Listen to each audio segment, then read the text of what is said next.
નમસ્કાર દર્શક મિત્રો, તમે જોઈ રહ્યા છો હોટલાઇન ન્યૂઝ અને હું છું સોનલ। આજે આપણે વાત કરીશું કે વિશ્વભરની સાથે ભારતની અંદર પણ કોરોનાએ ફરી માથું ઊંચક્યું છે। ગુજરાતની અંદર પણ કોરોનાના કેસ દિવસે ને દિવસે સતત વધી રહ્યા છે। ત્યારે તમારી આસપાસ તમારી જે ઓફિસની અંદર આપણે જ્યાં પણ વાતોચીતો કરવા માટે બેસતા હોય છે ત્યાં એક જ તમને સલાહ આપવામાં આવતી હોય છે અને ત્યાં સલાહોની ભરમાર ઢગલાબંધ સલાહો તમને મળતી હોય છે કે આ કરવું આ ન કરવું। તો એનાથી તમને વધારે મૂંઝવણ થતી હોય છે કે કોરોનાથી બચવા શું કરવું અને શું ન કરવું, કારણ કે સલાહ આપનારા આપણને ઢગલાબંધ આપણી આસપાસ હોઈ શકે છે। ત્યારે આજે અમે તમને ઉપયોગી સલાહ આપીશું કે જેના કારણે તમે કેવી રીતે આ કોરોનાને જે સમયગાળો છે એની અંદર સુરક્ષિત રહી શકો છો, તમારા ઘરને સુરક્ષિત રાખી શકો છો, તમારા બાળકોને સુરક્ષિત રાખી શકો છો। તો વિશ્વ આરોગ્ય સંસ્થા WHO ના જણાવ્યા અનુસાર કોરોના વાયરસની સામે જો તમારે સચોટ ઉપાય અને સ્વચ્છતા જાળવવી હોય તો સૌથી પહેલું છે કે સમયાંતરે તમારે તમારા હાથ એ સાબુથી વ્યવસ્થિત રીતે સાફ કરતા રહેવું જોઈએ અને ખાસ કરીને એને હેન્ડ રબરથી સારી રીતે ધુઓ કે જેનાથી ઘસીને હાથ ધોવાથી એમાં રહેલા વાયરસોને નાશ પામે।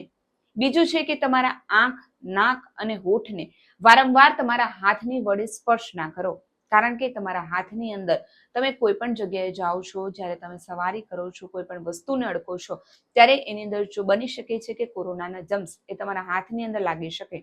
આથી એ તમારે આંખ, નાક અને હોઠના મારફતે તમારા શરીરની અંદર પ્રવેશી શકે છે। આથી તમે પણ કોરોનાનો શિકાર બની શકો છો। આથી વારંવાર તમારે આંખ, નાક અને હોઠના તમારે હાથથી અડકવાનું ટાળવું જોઈએ। ત્રીજું છે કે જ્યારે પણ તમારે આવી વસ્તુને સ્પર્શ કરવાનો હોય ત્યારે તમારા હાથને વ્યવસ્થિત રીતે સાફ કરવા જોઈએ। તમને જ્યારે પણ ખાંસી કે છીંક આવે છે ત્યારે તમારે ટીશ્યુ અથવા રૂમાલનો ઉપયોગ કરવો જોઈએ અને એ પણ જો તમારી પાસે ના હોય તો એ સમયે તમારી કોણીને તમારે વાળીને એની વચ્ચે તમારે છીંકાવાની કે જેથી તમારા જે છીંકના જે વાયરસ જે છે, જે જમ્સ જે છે તે આજુબાજુમાં તમારા વાતાવરણની અંદર ના પસરે, જેનાથી અન્ય વ્યક્તિ પણ સુરક્ષિત રહી શકે છે।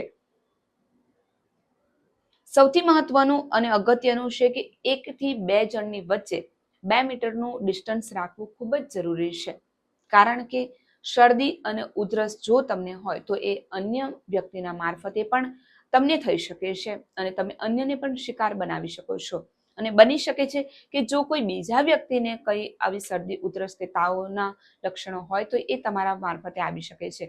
આથી જેટલું અંતર રાખો એટલું વધુ સારું રહેશે। આપણે ભારતીય સંસ્કૃતિની અંદર આપણે જ્યારે પણ કોઈ વ્યક્તિને મળીએ છીએ ત્યારે આપણે એની સાથે હાથ મિલાવીએ છીએ, પરંતુ આ સમયગાળો છે કે તમારે 2 હાથ જોડીને નમસ્કાર કે અભિવાદન કરવું, જેનાથી તમે આવા સંક્રમણથી ઝડપથી બચી શકો છો। માસ્ક અને મોજાનો ઉપયોગ અવશ્ય કરો। આ સમયગાળા દરમિયાન બહાર મળતા જે સાદા કપડાના જે માસ્ક જે છે એનાથી બચી શકાતો નથી, કારણ કે એ બહુ જ ઢીલા હોય છે, આંખોને ઢાંકતા નથી અને લાંબા સમય માટે પહેરી શકાતા નથી।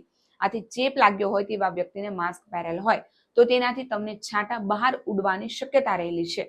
આથી જે વાયરસનો ચેપ લાગ્યો હોય તેવા વ્યક્તિને બીમારીના કોઈ જ લક્ષણો દેખાતા નથી, તેથી તમારે આવા લોકોની વચ્ચે જ્યારે પણ તમે જાઓ છો ત્યારે તમારા માસ્ક પહેરીને રહેવું એ તમારા સ્વાસ્થ્ય માટે વધારે હિતાવહ રહેશે।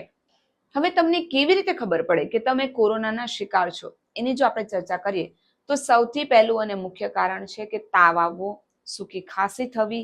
આ બંને ખૂબ જ ધ્યાનમાં રાખવી બાબત છે, પરંતુ જ્યારે તમને ખાંસી કા તાવ આવે તો સામાન્ય શરદી ખાંસીથી તમારે એવું ના માની લેવું કે તમને કોરોના છે। આની પહેલા તમારે ડોક્ટરની સલાહ અવશ્ય લેવી જોઈએ। તમારું ગળું બગડી શકે છે, માથું દુખી શકે છે, તમને ઝાડા થઈ શકે છે। આવા લક્ષણો જો તાવ અને શરદીની સાથે હોય તો જ તમને આવા કેસોની અંદર તમારો સમાવેશ થઈ શકે છે। આથી કેટલાક કેસની અંદર સ્વાદ પણ જતો રહે છે અને ગંધ આવવાની પણ બંધ થઈ શકે છે। આ જે મહામારી છે એ આપણે અગાઉથી અનુભવી રહ્યા, પહેલા આપણે પણ એનો અનુભવ કરી ચૂક્યા છે। આથી કોરોના વાયરસથી ગભરાવાની જરૂર નથી। આ એટલો પણ ઘાતક આ સમયે જોવા મળી રહ્યો નથી, કારણ કે મોટાભાગના લોકોએ કોરોનાની વેક્સિન લઈ લીધેલી હોય છે।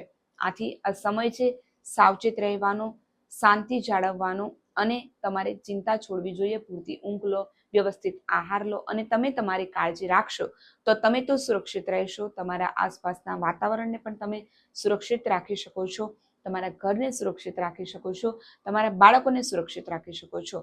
આ વિશે તમારું શું માનવું છે અમારા કમેન્ટ બોક્સની અંદર જરૂરથી જણાવજો. જો તમને અમારો આ વિડીયો ગમ્યો હોય તો લાઈક, શેર અને કમેન્ટ કરવાનું ચૂકશો નહીં અને અમારી યુટ્યુબ ચેનલને સબસ્ક્રાઇબ કરજો. નમસ્કાર.